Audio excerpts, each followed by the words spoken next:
बहुत समय पहले की बात है। हिमालय की गोद में बसा था चंद्रवन राज्य। ये राज्य जितना सुंदर था उतना ही रहस्यमयी भी।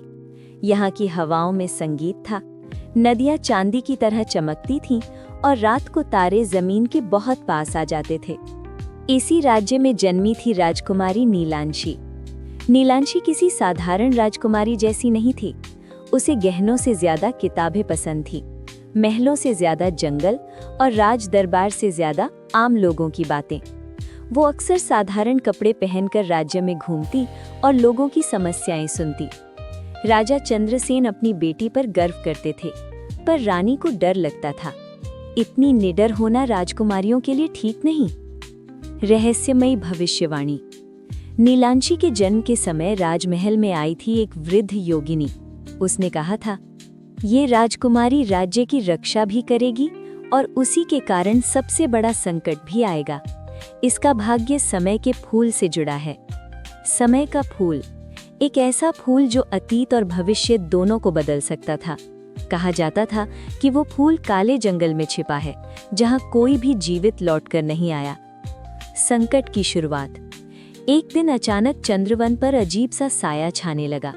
सूरज देर से उगने लगा, फसलें सूखने लगीं और लोग बीमार पड़ने लगे।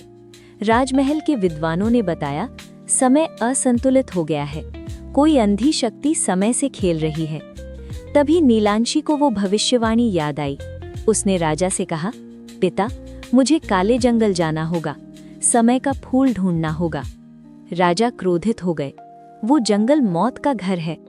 लेकिन नीलांशी के मन में डर नहीं था, सिर्फ जिम्मेदारी थी।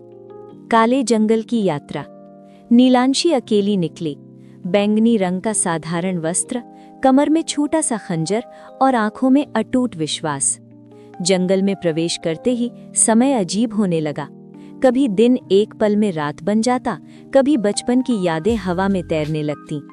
तीसरे दिन उसे मिला एक रहस्यमयी युवक, नाम था अयान। अयान ने कहा, मैं भी समय के फूल की तलाश में हूँ। मेरी बहन समय के फंदे में फंस गई है। नीलांशी ने पहली बार किसी अजनबी पर भरोसा किया। समय की परीक्षा। जैसे जैसे वे आगे बढ़े, जंगल ने उनकी परीक्षा ली। नीलांशी को दिखाया गया उसका भविष्य। वो रानी बनी है, पर अकेली। अयान को दिखाया गया उसका अतीत, एक गलती जिसने सब कुछ छीन लिया। फूल तक पहुंचने के लिए उन्हें एक इच्छा छोड़नी थी। अयान बोला, मैं अपनी बहन को बचाना चाहता हूँ। नीलांशी चुप रही, फिर बोली, मैं राज्य की रक्षा चाहती हूँ, पर किसी की कुर्बानी पर नहीं। समय का फूल। अंततः वे पहुंचे झील के किनारे। बीच में खिला था वो फूल, नीले और सुनहरे रंग का, जैसे समय खुद सांस ले रहा हो। योगिनी की आवाज गूंजी, एक ही इच्छा पूरी होगी। अयान ने फूल की ओर हाथ बढ़ाया, पर नीलांशी ने उसे रोक दिया। उसने कहा, यदि समय को जबरन मोड़ा गया तो फिर कोई न कोई कीमत चुकाएगा। मैं इच्छा नहीं मांगूंगी, मैं समय को स्वीकार करूंगी। उस पल फूल की रोशनी फैल गई। चमत्कार। समय संतुलित हो गया।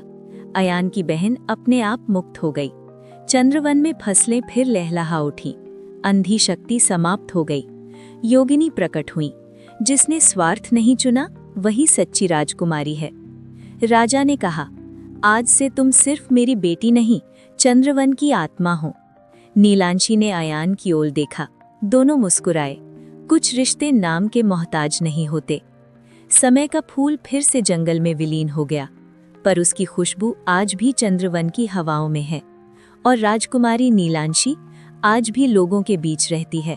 एक राजकुमारी जो ताज से नहीं, साहस और करुणा से पहचानी जाती है।